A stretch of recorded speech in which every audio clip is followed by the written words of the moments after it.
Medical కాలేజీల్లో చాప కింద నీరులా జూలు విప్పిన ర్యాగింగ్ భూతానికి వైద్యం చేసేదెవరు?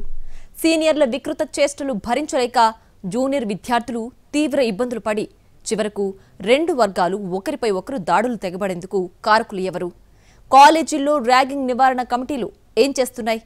పోలీసులు ఎలాంటి చర్యలు తీసుకుంటున్నారు? సంగారెడ్డి, సిద్దిపేట జిల్లాలో జరిగిన ఘటనలు ఏం చెబుతున్నాయి?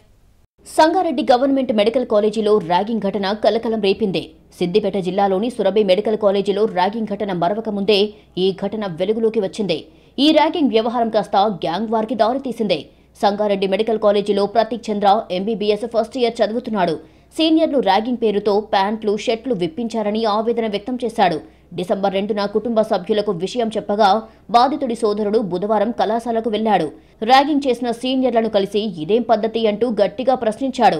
మాటా పెరిగి తోసుకునేంత వరకు వెళ్లింది. విషయం తెలుసుకున్న బాధితుడి తండ్రి కొంతమంది సీనియర్ స్టూడెంట్స్ ని ఇంటికి పిలిచి మాట్లాడదామని చెప్పాడు. దీంతో ఇద్దరు సీనియర్లు సంగారెడ్డిలోని శాంతినగర్లో విద్యార్థి ఇంటికొచ్చారు. విద్యార్థి తండ్రి సీనియర్లను తన ఇంటికి పిలిచి వారితో మాట్లాడుతున్నారు. కాలనీలోని కొందరు పెద్దలు అక్కడే ఉన్నారు. తమ కుమారుణ్ణి ఇలా దారుణంగా ర్యాగింగ్ చేయడం సరికాదంటూ వాళ్లకు నచ్చజెప్పే ప్రయత్నం చేశారు. సరిగ్గా అదే సమయంలో దాదాపు 30 మంది సీనియర్ విద్యార్థులు అక్కడికి చేరుకున్నారు. విద్యార్థి తండ్రి బంధువులతో వాదనకు దిగారు. ఈ క్రమంలో ఒక్కసారిగా తోపులాట జరిగింది. పరస్పరం దాడులు చేసుకున్నారు. వీళ్ళు తాగకుండా కూర్చుంటారు, వాళ్ళు ఎంటర్టైన్ చేయాలంట వాళ్ళందరినీ. అట్లా మా బ్రదర్ని కూడా బట్టలు ఇప్పి కూర్చోబెట్టారంట. అండ్ వాళ్ళ ఫ్రెండ్స్ని కూడా అందరినీ కంప్లీట్గా న్యూట్గా కూర్చోబెట్టారంట. సో అది నిన్న నైట్ 11-12 వరకు నిన్న బయట ఫెస్ట్ అవుతుంటే వీళ్ళందరూ లోపల కూర్చొని తాగకుండా వాళ్ళని ఎంటర్టైన్ చేయాలంట వాళ్ళని. అట్లా అది. అండ్ ఇంకోటి ఏంటంటే కొందరు ఉంటారు, కొందరు సెన్సిటివ్గా ఉంటారు అన్న. కొందరు వాళ్ళంటే నాకు చెప్పలేరు. ఈరోజు వాళ్ళంతా వాళ్ళు వేరే వాళ్ళ విషయం గురించి తెలిసి మాకు వచ్చింది తప్ప నిన్న వాడు చెప్పలేరు. నిన్న చెప్పకుండా వాడు ఏమైనా సూసైడ్ చేసుకుంటే ఎవరు అన్న ఒక మాట. కాలనీలో పెద్ద ఎత్తున గొడవ జరుగుతుండటంతో స్థానికులు అక్కడికి చేరుకొని పోలీసులకు సమాచారం అందించారు. ఘటనా స్థలానికి చేరుకున్న పోలీసులు కొందరు సీనియర్ స్టూడెంట్స్ ని సంగారెడ్డి టౌన్ పోలీస్ స్టేషన్ కి తీసుకెళ్లారు. Sangareddy DSP Sattaiah Goud Sangareddy town police station వద్దకి వచ్చారు. విద్యార్థి కుటుంబ సభ్యులతో పాటు సీనియర్ స్టూడెంట్స్ తో మాట్లాడి ఓపిక పట్టాలని చెప్పారు. మరోవైపు మెడికల్ కాలేజీలో ర్యాగింగ్ పై అవగాహన సదస్సు నిర్వహించారు. జిల్లా జడ్జి, పోలీసు ఉన్నతాధికారులు విద్యార్థులతో సమావేశమయ్యారు. ర్యాగింగ్ భూతానికి అందరూ దూరంగా ఉండాలని సూచించారు.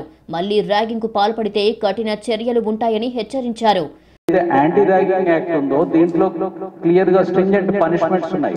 నేను అనుకుంటాను మీకు అడ్మిషన్ అప్పుడు కూడా మీరు ఒక డిక్లరేషన్ అనేది ఒకటి తీసుకొని ఉంటారు స్టార్టింగ్ లో ఫస్ట్ ఇయర్ లో. ఈ ర్యాగింగ్ కొన్ని సందర్భాలలో మీకు తెలుసో తెలియక మీరు ఏదైనా చిన్న ఒక టీచ్ చేయడం వల్ల ఎదుటి వాళ్ళ మెంటాలిటీ మనకి, వాళ్ళ సైకాలజీ మనకు ఐడియా ఉండదు. కొంతమంది మరీ సెన్సిటివ్ ఉండొచ్చు. మీరు అనుకోవచ్చు నేను చేసిన ర్యాగింగ్ అనేది చాలా చిన్నది ఇది అని అనుకోవచ్చు.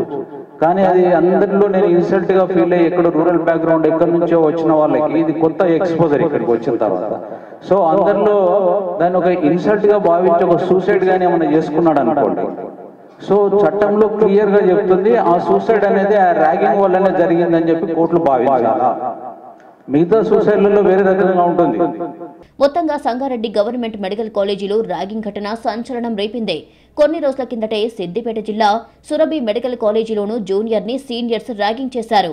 ఎందుకు గడ్డం పెంచుకున్నావని అడిగితే దేవుడి మొక్కు ఉందని చెప్పినా వినలేదు. ట్రిమ్మర్తో విద్యార్థులు గడ్డం గీయించారు. ఇలాంటి ఘటనలు ఉమ్మడి మెదక్ జిల్లాలో జరుగుతుండటం ఇప్పుడు ఆందోళన కలిగిస్తోంది.